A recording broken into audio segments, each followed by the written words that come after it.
Hey travelers, welcome back to the channel. In this video of Traveler's Corner, I sit down with the amazing JJ Cruises. Now, let's get to know them.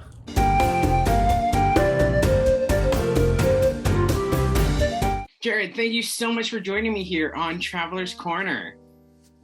Thanks for having me. And I'm sorry Jordan's not able to join us. He is so busy booking for our next group cruise. So we have so many people that are wanting to join for our next group cruise. He has been booking away every single day since we announced. So just one J of JJ Cruise, but still happy to be here. That's all right. One is better than none. So please let everyone know about yourself and your channel. Yeah, so my name's Jared. I'm one half of JJ Cruise on YouTube and everywhere else on social media. For us, all we do is cruise. We love cruising. We spent over 100 nights at sea last year in 2021, and that was just since the restart in June. And so for us, that was a huge accomplishment, but we want to go even further. We plan to even slam that one out of the ballpark, if that's a good metaphor for a sports there. And so we might go 110, 120 nights at sea this year. Okay. Obviously having more days to do it, but with all of the things going on, who knows? We're just hoping that we can get out on a cruise ship for the majority of the year. Amazing, amazing. So we're gonna dive into the hard-hitting questions. Here goes the first one. Why do you travel? Oh my goodness, we love travel, and most of the reasons are probably similar for a lot of people out there. And the fact that we love having different cultures and experiences, that's part of the reason why we love cruising, is the fact that you can experience so many within just one voyage or one journey. Mm-hmm. The fact that you can go on a cruise for 7 nights and experience maybe 4 or 5 different islands with different cultures and different experiences and excursions is so cool for us. But on top of that, why we choose cruising is the fact that on cruise ships, the people are amazing. You don't just have that experience when you're off the ship, you have it on the ship as well. You have crew from all over the world, just grabbing a drink at a bar and being able to, hear the story of someone who's coming from across the world and has a family and has so much different talents and experiences is just so cool, and what we absolutely love about cruising. And that's just the cruise side. Then you have passengers from around the world as well. And of course, they have different experiences too. So travel in general, especially through cruise ships, is a favorite for us for so many reasons, but those are some of them. Amazing, amazing. So you kind of just answered my next question, was what's your favorite way to travel? So I'm guessing cruise ships, and you answered why too, so. Yeah, no, and it is cruising. And the other reason why too is that most other transportations, the way you travel, it is just a means of getting from point A to point B. Some of them you have some additional, like for example, there are some trains and there are some planes that have additional amenities where you can commute and get with a community. But cruising is just unlike any of the others. You really do have a full engaged crew, engaged passengers that can mingle, meet, and really make that travel more than just going from point A to point B. Yeah, I 100% agree with you. I love cruises. We might be just a little obsessed with cruising. Just a little, or? So, with all your travel behind you, what has been your favorite country you have visited and why? Ooh, this is a good question. And I would say I have to use Jordan here because he has actually experienced way more countries than I have, because he's actually traveled way more around the world pre-cruising than I have. And Jordan's one of his favorite is Hong Kong. He also loved going to China. He's kind of traveled all over the place. He's traveled to Sweden as well as even St. Petersburg, just a lot of different experiences. And he's always said that Hong Kong is one of his favorites, just because it is such a magnificent city. For me, for different countries, it's a little bit more limited because I've only been to Canada, Mexico, and then a lot of Caribbean islands. For now, we're actually getting our first transatlantic on Friday. So that's going to change literally a month. I will have experienced like at least 3 or 4 other countries in Europe, and more than that actually. For me, I absolutely love Aruba.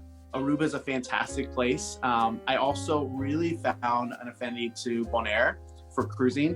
Part of the reason why I love Bonaire is the fact that Bonaire is such a unique island. It's a smaller island, but you can literally go from the southern part to the northern part, and it feels like you're in 2 different countries. It is just a really cool, unique experience, and that's partly being in the Southern Caribbean, you know, being in technically Central or Southern America at that point. It's just a different climate, and it's really cool to go from sand, desert-like vegetation all the way up to more tropics. That's just such a cool thing.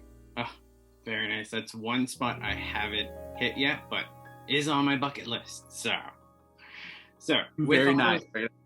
So with all those places visited, do you have a favorite place you have visited? Ooh, that's a good question too. Let me think real quick on this. I would say for favorite place, one that always is memorable for us, and I said Aruba for a reason. There is this beach, and it's part of Renaissance Hotel Group, where it's called Flamingo Beach. And it's either Flamingo Beach or Flamingo Island, but I want to say Flamingo Beach, and then the other side is Iguana Beach. Okay. And this is a paid for, you know, you pay for it to go there, and it's not cheap, but it's worth it. And at Flamingo Beach, it's adults only, and you go and swim and be the entire day with flamingos. You know, you're on this beach with flamingos. It is an incredible experience. Like I said, it's not cheap. I want to say, oh man, we haven't been for a while, so I don't even know if I want to say the amounts, but it's a couple $100s to go per person. Yeah. And of course, you still have to pay for some stuff on top of that. And so it is not cheap, but we remembered it for forever. Like, we will always have that memory. We actually plan on going back there for our group cruise back to the ABC Islands in 2023 as well. Nice. So we're really excited to go back there and like share that experience with other people. But that is one place that I will never forget. There's so many more than that. I know another one in Puerto Vallarta for Mexico. We went to this zip lining experience in the mountains, and that is one of the most amazing experiences we've ever had. You know, zip lining in itself is like a euphoric experience because you're really facing life or death, but not really, because it's so safe. Exactly. But it feels like it. That's the whole point of it.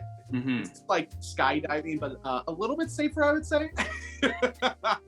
And that is one of those other experiences that we'll never forget. You know, we just love the fact that you were able to go through mountains and kind of this rural jungle-like atmosphere, and really experience it, pretty much soaring through all the vegetation. It's a really cool experience.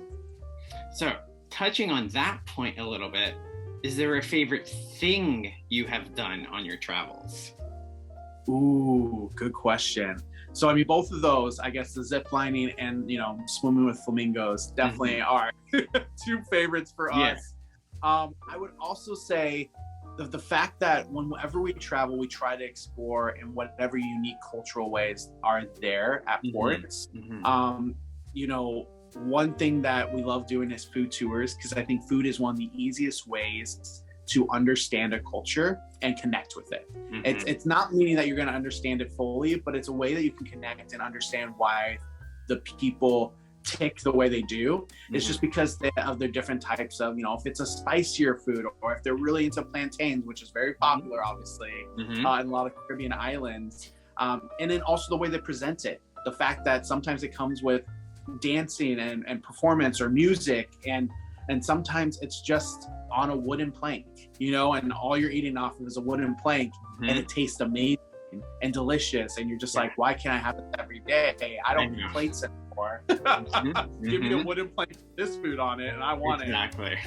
That is, I think, a big reason why I would always recommend anyone that goes out to a new place, if they're kind of hesitant, don't know what to do, just do a food tour. Just go out and experience the food. I'll say this is another memorable experience, again, from the ABCs, Curacao. We saw, you know, that they had a delicacy there that's a little bit different than what most people would be down to try, and that's iguana soup.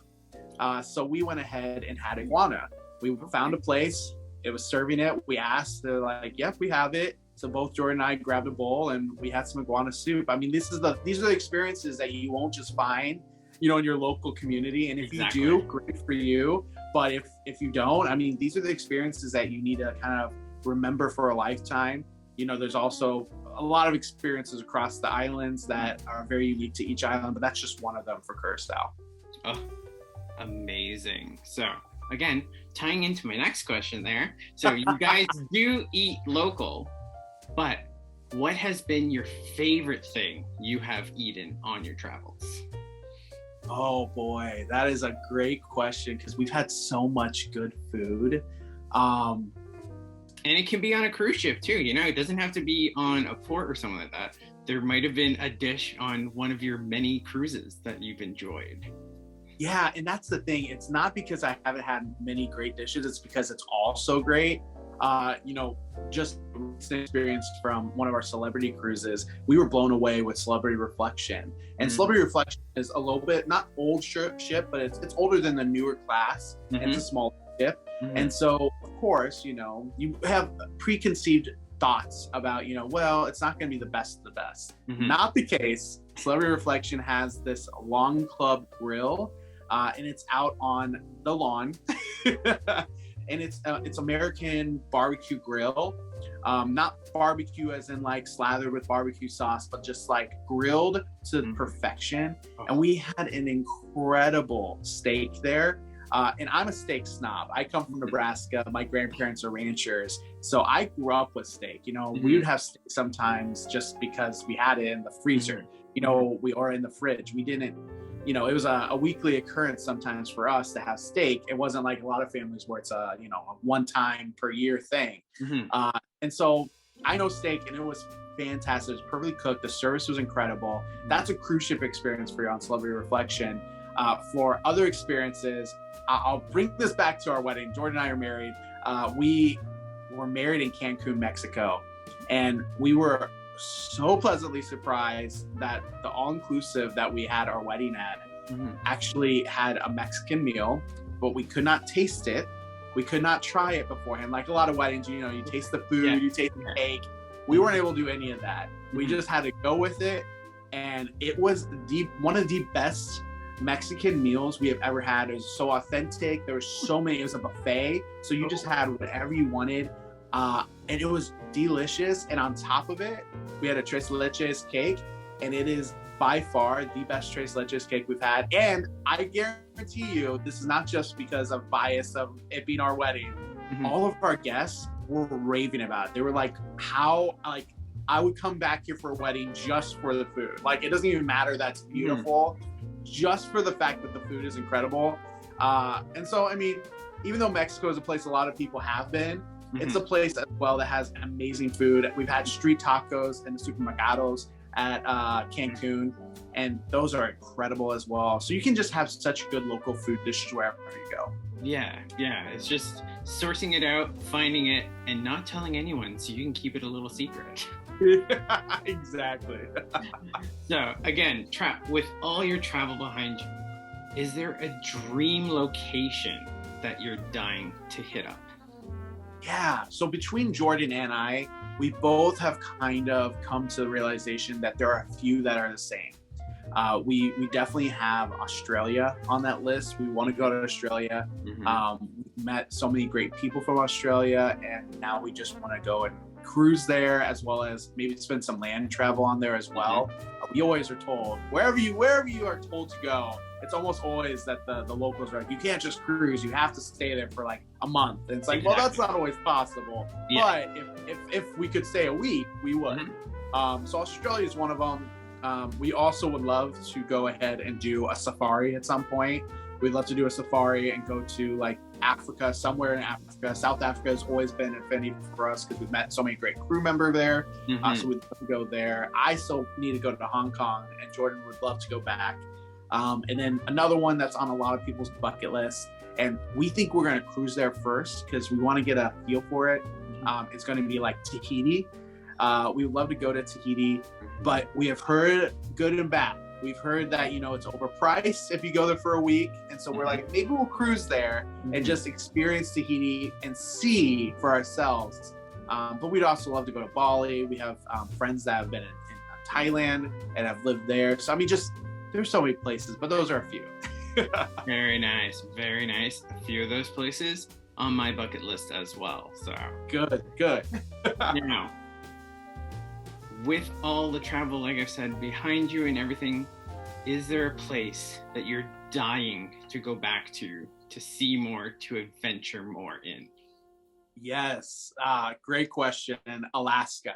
We've gone to Alaska once now, and we are rebooked to go again. Part of the reason we rebooked is because last time we went, we were first timers. We went, and of course we wanted to do it all. But now we feel like we're so experienced in travel and then now in Alaska that we can now do additional things. You know, we can do an additional excursions and actually take that time to plan out and make sure that we're doing all the things we want to do, not just the top hits, but the things that locals do as well.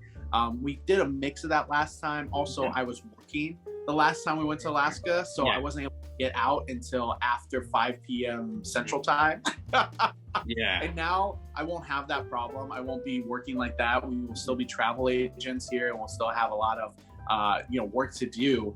But we can get off. We can take a day off or take a half day and really just go out and experience Alaska. Also, for anyone watching, Alaska is amazing. It is an experience you will never imagine until you do it. But on top of that, it's an experience that, you know, unfortunately is slowly changing. And so we highly recommend going as soon as possible, putting it on your early list. I know everyone has it on their bucket list. Put it on that early bucket list to accomplish now, because some of the glaciers unfortunately are melting away, and to see them before they're gone would be really important. And of course, there's going to be many more glaciers out there, but they're not going to be ones you're able to see as easily from a cruise ship or when you're traveling.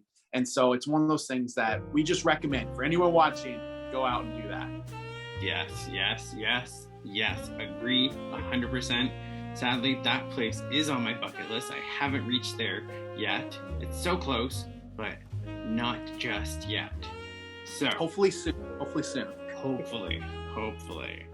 So with your immense travel behind you and all your experience with traveling, what is one tip you could give to a new traveler, new cruiser, or those veterans out there from all your experience? What is one tip you could give them? You know, the tip I would give has changed based off of the last few years. The main tip now is you can plan however long or as much as you want, but you have to be okay with change and adapting to change last minute. And I will say, from all of our travels, I don't know if there's a single trip we've had, a cruise or a flight or anything, that hasn't been a little different than what we planned. Now, the great news is we're two people that like to adapt and love that part of travel. We love the fact that it can change on a dime and we have to change with it. And that's some of the excitement of it. But for some of those out there that when they travel, they want everything to be on a schedule, planned out to a T, which is someone, I was like that as well. I love a schedule. I love to plan a lot in advance, and it's good to plan. You just have to be ready for something to happen that changes things. Doesn't mean it's going to be bad.